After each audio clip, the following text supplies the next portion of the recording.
नमस्कार मित्रांनो, मी गिरीश. आज 21 जून जागतिक योग दिन. संपूर्ण जगभरात हा दिवस योगाचे महत्त्व सांगण्यासाठी साजरा केला जातो. प्राणायाम, सूर्यनमस्कार आणि विविध योगासने केल्याने शरीर लवचिक राहते, रोगप्रतिकारशक्ती वाढते आणि मन शांत राहते. योगा ही भारताने जगाला दिलेली अमूल्य देणगी आहे. योगामुळे शरीर, मन आणि आत्मा यांचा समतोल राखला जातो.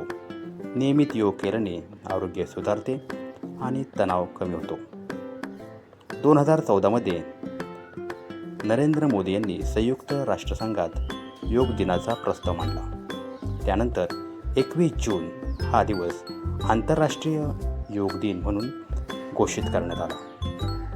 चला या योग दिनानिमित्त आपण सर्वजण दररोज काही मिनिटे योग करण्याचा संकल्प करूया.